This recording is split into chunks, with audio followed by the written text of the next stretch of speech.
Thomas and Percy enjoy working in the docks. They like the sea air and the sound of the gulls. But one day, the friends were feeling hot and bothered. A crane was causing trouble. His name is Cranky, and this was his first day at the docks. "You're useless little bugs," he called from above. "If you put these freight cars on the inside lines, then I wouldn't have so far to travel." "Rubbish," said Thomas.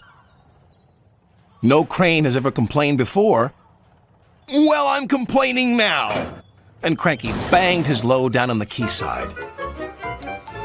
Later, the two engines met Gordon and James and told them about Cranky. "Cranes are airy-fairy things. They need a lot of attention, like me, in fact," said Gordon.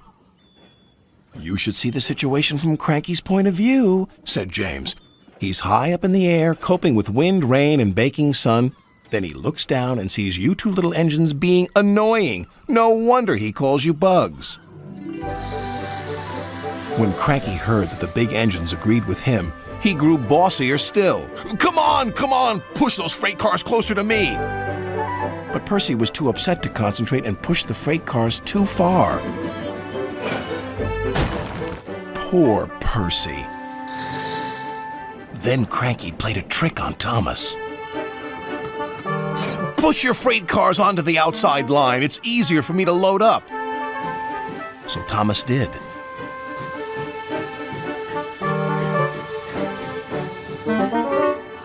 But Cranky left the loads beside the freight cars, not in them. "You must have known my arm can't reach you there," complained Cranky. This mix-up caused confusion and delay.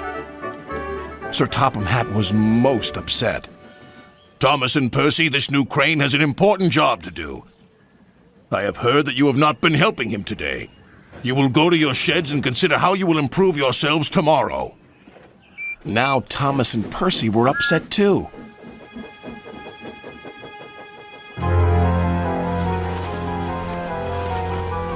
That evening, a big storm raged across the island.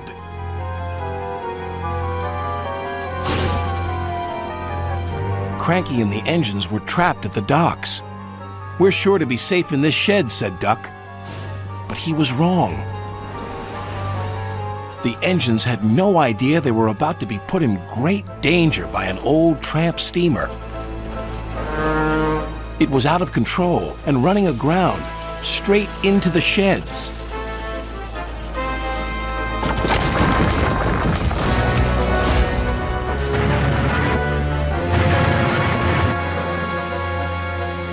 Ah! "Help!" called the engines from inside the shed. "I can't!" called Cranky. When the storm was over, Sir Topham Hatt rushed to the scene of destruction. "Thomas and Percy will help you," he called to Cranky. "And then you can help the engines." "Oh, please hurry," cried Cranky, "and tell them I'm sorry I was rude to them." "So it was you," murmured Sir Topham Hatt. "I owe those engines an apology." Thomas and Percy soon came to the rescue. And it wasn't too long before Cranky was upright again and clearing the wreckage.